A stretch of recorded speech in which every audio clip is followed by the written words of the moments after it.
Hey there, Sparkrock community. We're very pleased to announce version 27 for Sparkrock 2025 Release Wave 2. This release includes platform updates to version 27.0 for Microsoft Dynamics 365 Business Central 2025 Release Wave 2.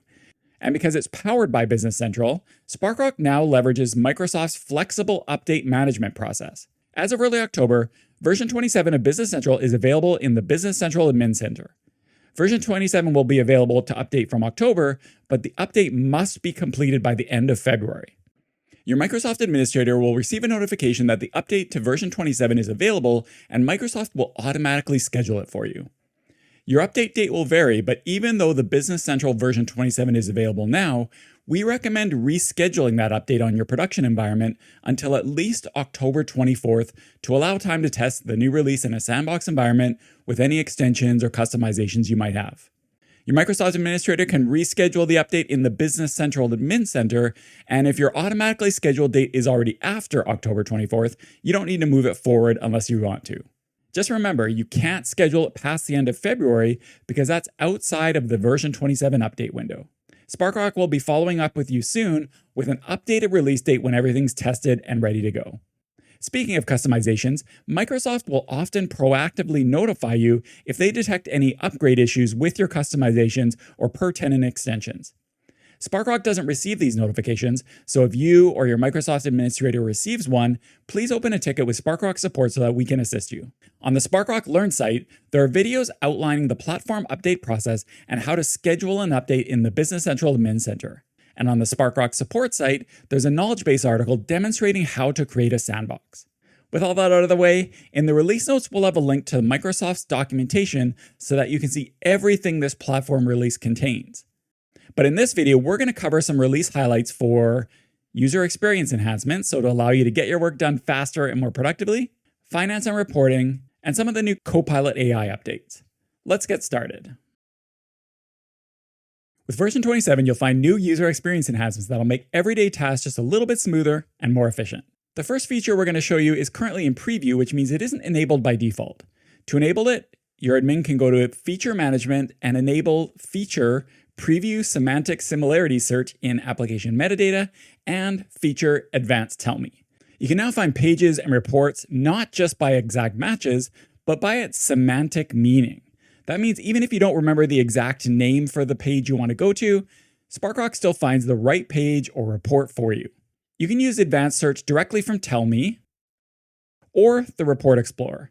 So just enter a search term and select the Advanced Preview option.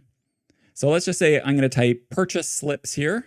Tell Me has no idea what I'm talking about. However, if I select Advance and search, it goes with what I mean, not necessarily what I say.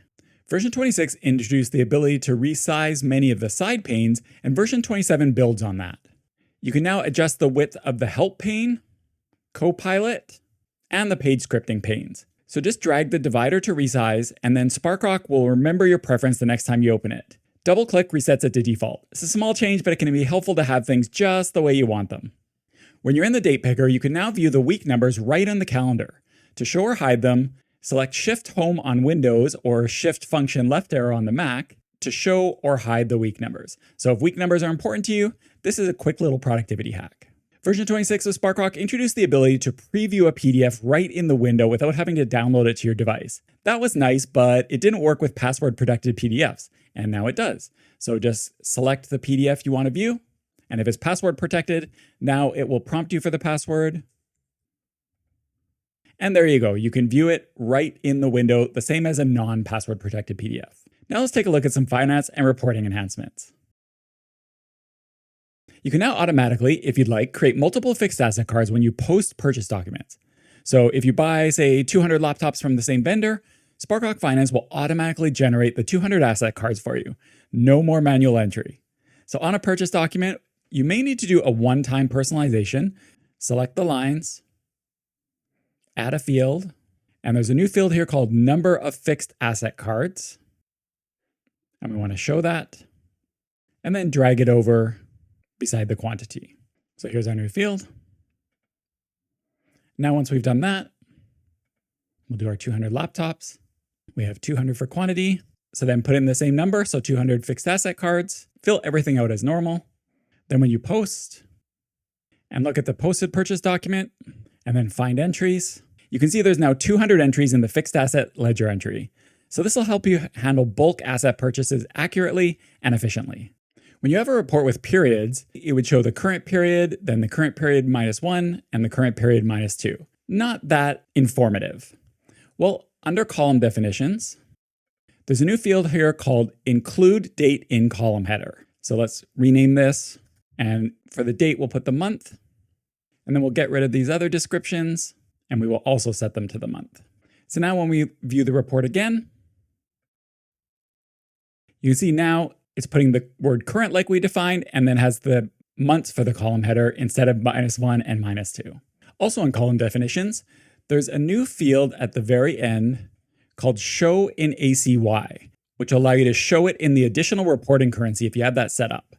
So for example, in our case, we could duplicate this line, say give our new line a title, and then at the end, for our new column, we will check Show in ACY. And here's an example of a report with the additional reporting currency. And a final productivity enhancement if you work with financial reports. Now when you're, for example, adding a posting account and you enter or select the number, the row number and description will automatically fill in from that information. You don't have to manually put in row numbers or manually put in descriptions, but of course you can change them after if you'd like. Now let's take a look at Copilot enhancements. Copilot is getting even smarter in version 27. But before we go through some of the enhancements, a reminder that you can turn on and off Copilot features on the Copilot and Agent Capabilities screen, and on this screen you can disable the Allow Date of Movement switch.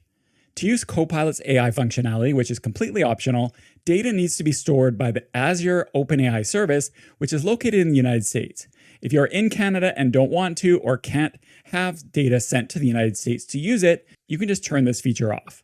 Now with that said, Summarize with Copilot has been enhanced.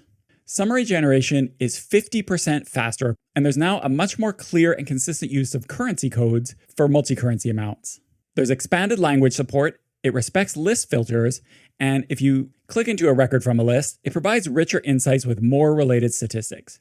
You can also copy the summary and share it with contacts in Teams or Outlook. In Teams, it will nicely format it into a card for you. And you can select Show More to see more insights, and use Copilot Chat to ask questions.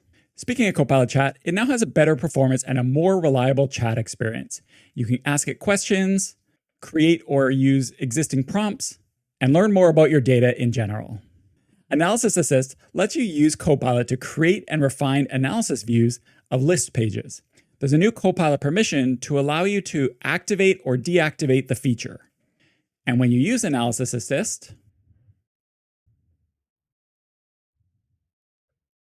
you can now include fields from related tables. So you're not just limited to the data that's on the specific list you're looking at. When the tools you use every day get smarter, those changes lead to meaningful results. With version 27, there's expanded search and navigation, improved finance and reporting workflows, and the Copilot AI is faster, smarter, and more flexible. There'll be more features in the upcoming months as we update to version 27.1 and beyond, so we're excited to hear your feedback and shape future releases together with your ideas. Thank you so much for watching.